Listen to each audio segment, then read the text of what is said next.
उत्तर प्रदेश में राजनीतिक जो सरगर्मियां हैं वह दिन प्रतिदिन बढ़ती जा रही हैं। 5 चरणों का मतदान हो चुका है, बावजूद जो राजनीतिक जो सरगर्मी है वह तेज़ी से देखने को मिल रही है। बात करें गोरखपुर जनपद की तो आज का जो दिन रहा काफ़ी खास रहा है, चाहे वह भारतीय जनता पार्टी के लिए कहें, चाहे वह समाजवादी पार्टी के लिए कहें।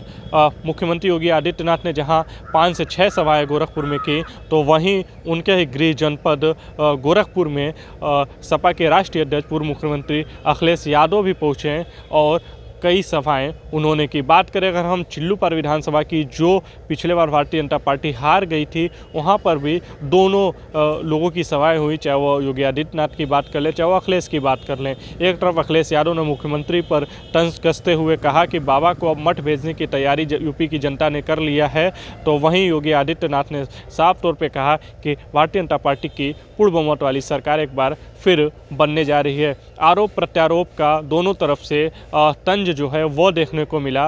योगी आदित्यनाथ ने कहा कि पहले की जो सरकार थी 2017 के पहले की अखिलेश यादव की, वो बिजली नहीं देती थी, जबकि हमारी सरकार आने के बाद हम 24 घंटे बिजली दे रहे हैं।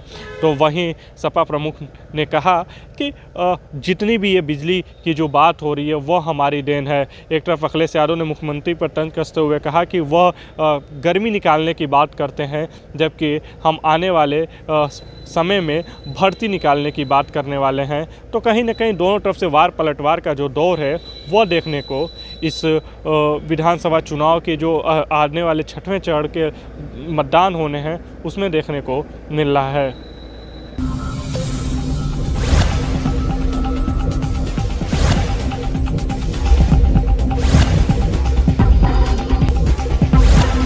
चिल्लूपार विधानसभा क्षेत्र के आप सभी मुझे बताओ, इस पार भी उस पार भी फील्ड कम पड़ गया। मुझे बात बताओ, क्या 2017 के पहले बिजली आती थी क्या? आज तो आ रही होगी ना। ऐसा तो नहीं कि गोरखपुर से दूरी होने के नाते बिजली आने में दिक्कत हो रही हो, समान रूप से आ रही है ना। और पहले बिजली की चाबियां मजहब होती थी 17 के पहले, आज तो ऐसा नहीं है ना। आज तो सबको बिजली, पर्याप्त बिजली है। प्रदेश वही,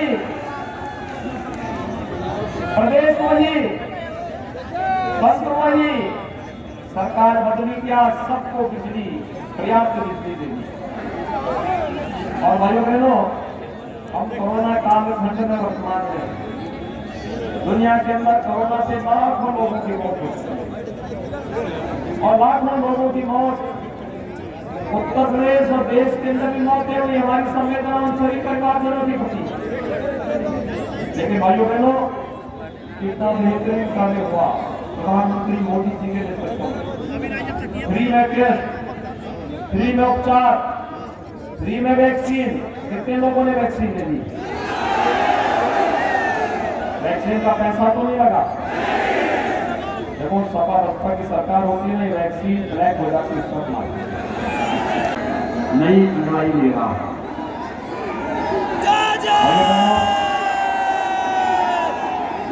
गोरखपुर और चिल्लूपार के नौजवानों के सामने जिस माफिया प्रवृत्ति ने पहचान का संकट खड़ा किया था, जिस माफिया प्रवृत्ति के खिलाफ उत्तर प्रदेश के अंदर आज एक जोरदार माहौल बना है। आज आप देख रहे होंगे उत्तर प्रदेश का जो पेशेवर माफिया और अपराधी है, अपने गले में तख्ती लटका करके थानों में जाकर के भीख मांगता है कि साहब अब हमें बस दो, बस आगे की कुछ नहीं। गोरखपुर के नौजवानों को देश के अंदर होटल में कमरा नहीं मिलता, धर्मशालाओं में रूम नहीं मिलता था, कोई सरकारी प्रतिष्ठान में गोरखपुर का नाम आता था और चिल्लूपार का नाम आता था तो लोग पहले बाहर कर देते थे। नुकसान किसका होता था? हमारे युवाओं का होता था। नुकसान किसका होता था? गोरखपुर का होता था। मुझे याद है जब मैं पहली बार सांसद बना मेरे सामने भी एक केंद्रीय मंत्री ने यही प्रश्न किया, अरे साहब मैं तो गोरखपुर की एक समस्या को लेकर गया था, उन्होंने जो प्रश्न उसमें मुझसे किए मुझे बहुत दुख हुआ कि हमारे गोरखपुर के बारे में ये छवि, चिल्लूपाल के बारे में इस प्रकार की बातें, लेकिन आपने विपक्ष तोड़ा। आपने इससे पहले विपक्ष तोड़ा था। और भाइयों बहनों, मैं फिर आपका आह्वान करने के लिए आया। आज तो प्रदेश पूरी अगुवाई ले चुका है। 5वें चरण का मतदान संपन्न होने जा रहा है। अगले 1 घंटे के अंदर 5वें चरण का मतदान हो जाएगा। 5वें चरण के मतदान का मतलब भारतीय जनता पार्टी के प्रति जो रुझान है वह पूर्ण बहुमत से काफी आगे भारतीय जनता पार्टी पहुंच चुकी है। और अभी तो ये 5वें चरण की मैं बात कर रहा हूं। 3रे चरण के चुनाव के बाद ही सपा के तमाम नेताओं ने विदेश भागने के अपने टिकट बुक करने शुरू कर दिए, क्योंकि आपने देखा होगा उसके कारण उत्तर प्रदेश के प्रति एक विश्वास जागृत हुआ है दुनिया के मन में। विकास की एक नई सोच उत्तर प्रदेश में विकसित हुई है।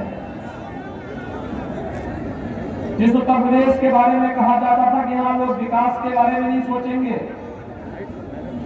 आज उत्तर प्रदेश देश की अग्रणी अर्थव्यवस्था बनने की ओर अग्रसर है। नंबर 1 की अर्थव्यवस्था बनने की ओर अग्रसर है, क्योंकि हमने अपराध और अपराधियों के प्रति जीरो टॉलरेंस की नीति के तहत कार्य किया। और भाइयों बहनों, ये हमारे नौजवानों के सामने पहचान का संकट है। अपराधी, पेशेवर अपराधी और माफिया, सबसे बड़ा संकट हमारे नौजवानों के सामने उनके रोजगार, उनकी नौकरी और उनके भरोसे के साथ खिलवाड़ करने वाला ये ग्रहण है। जोगी बाबा जिंदाबाद, जोगी बाबा जिंदाबाद। हमें अपने नौजवानों के भविष्य को उज्जवल बनाना है, आने वाली पीढ़ी के भविष्य को उत्तम बनाना है, तो हमें हर प्रकार की माफिया प्रवृत्ति को सदैव के लिए समाप्त करना होगा और सब प्रवृत्ति को आगे बढ़ाना होगा। जोगी बाबा जिंदाबाद, जोगी बाबा जिंदाबाद। अपने सामाजिक गतिविधियों के कारण विधायक रहे हो न रहे हो, मंत्री हो या न हो, लगातार चिल्लूपाल विधानसभा क्षेत्र के विकास के लिए जिन्होंने दिन रात एक करके कार्य किया, से राजेश त्रिपाठी आपके सामने है। एक सच्ची छवि है, ईमानदार छवि है, समर्पण का एक भाव है और एक जज्बा है करने का। भाइयों बहनों, निर्माण करना बहुत कठिन होता है और निर्माण करने के बाद उसको लंबे समय तक चलाए रखना और भी कठिन होता है।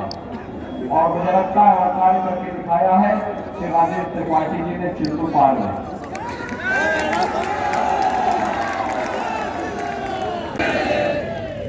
दिव्यांगजनों को मदद मिलनी चाहिए कि नहीं मिलनी चाहिए? निराश्रित विधवा महिलाओं को मदद मिलनी चाहिए कि नहीं मिलनी चाहिए? और सरकार इसी संवेदना के साथ कार्य कर रही है। और भाइयों बहनों, एक और काम हमारा नौजवान कैसे चलेगा? अगले 5 साल के अंदर देखिए, पिछले 5 साल के अंदर 5 लाख नौजवानों को सरकारी नौकरी दी, बिना भेदभाव की सरकारी नौकरी। 2 करोड़ नौजवानों को रोजगार और स्वरोजगार के साथ जोड़ा गया। अगले 5 साल के अंदर हर परिवार के एक सदस्य को नौकरी अथवा रोजगार अथवा स्वरोजगार 1 करोड़ नौजवान को वर्तमान में टैबलेट, स्मार्टफोन दे रहे हैं। कोरोना में ऑनलाइन एजुकेशन के लिए, ऑनलाइन एग्जामिनेशन के लिए, कंपटीशन की तैयारी के लिए समाजवादी पार्टी ने शिकायत की है चुनाव आयोग से। आपने कहा भी ठीक है, शिकायत करो, 10 मार्च के बाद तो हम ही लोग खाली जा रहे हैं। 10 मार्च के बाद इसको हम 2 करोड़ करेंगे। 2 करोड़ नौजवानों को डिजिटल एक्सेस फ्री। सपा के लोग अभी से ओहदे मुंह गिरे हुए हैं, कह रहे साहब पैसा कहां से आ गया। मैंने कहा भी प्रदेश तो वही है, ये पैसा आपके पास भी था, कहा हमने विकास कराया। मैंने कहा क्या विकास बताओ ना। आज तो गोरखपुर का फर्टिलाइजर कारखाना भी चल गया है, एम्स भी बन गया है, पढ़लगंज में जो राजेश जी ने होम्योपैथ का कॉलेज यहाँ पे स्वीकृत कराया था, पिछली सरकार ने उसको रोक दिया था और हमने उसको फिर से बना करके चालू भी कर दिया है। हमने तय किया है कि होली और दीपावली को उज्ज्वला गैस लाभार्थियों को फ्री में रसोई गैस का सिलेंडर मिलेगा। ये भी तय किया है 60 साल से ऊपर की सभी महिलाओं को आने वाले समय में उत्तर प्रदेश परिवहन निगम में फ्री में बस सेवा की सुविधा दी। अभी सरकार ये भी तय करने जा रही है कि गौ माता को कटने नहीं देंगे, लेकिन अन्नदाता किसान की फसल को भी नष्ट नहीं होने देंगे। ये जो रसोई गैस के सिलेंडर है ना, ये जो गौशालाएं बन रही है, गौशालाओं में ऐसा उपकरण लगाएंगे जो गोबर गैस को उसी सिलेंडर में भर करके वापस घर पहुंचा देंगे आपके रसोई गैस।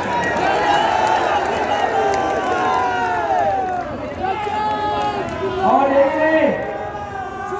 हमने भी तय किया है आने वाले 5 वर्ष के अंदर अन्नदाता किसानों के लिए ट्यूबवेल के बिल को हम फ्री करने की स्थिति में लेके आ जाएंगे।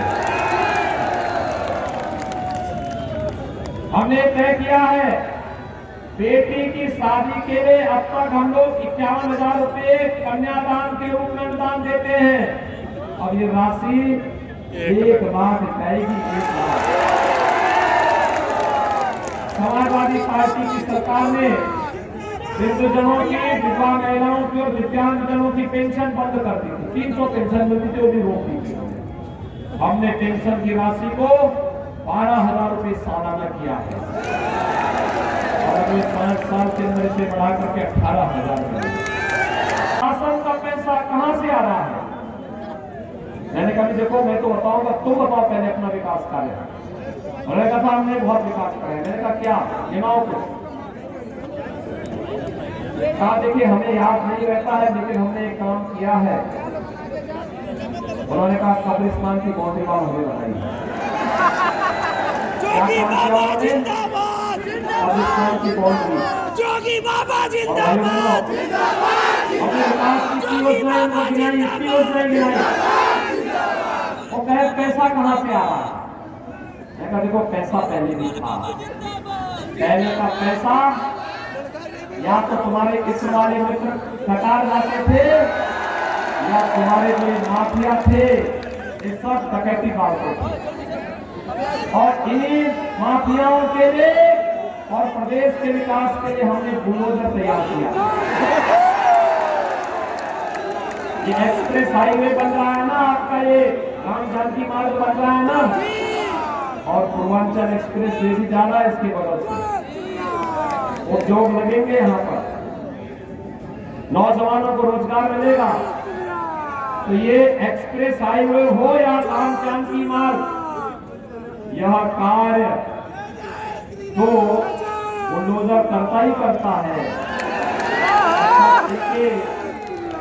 चित्र वाले मित्र पर भी और माफिया पर भी जब चढ़कर उसको रगड़ता है ना, तो सारा अवैध कमाई बाहर निकलती है। तो वही राशन जितने में भी खर्च होता है, जितने देने में भी खर्च होता है, और उत्तर प्रदेश के नागरिकों की हर प्रकार की बुनियादी सुविधाओं को उसके माध्यम से पूरा करते हैं।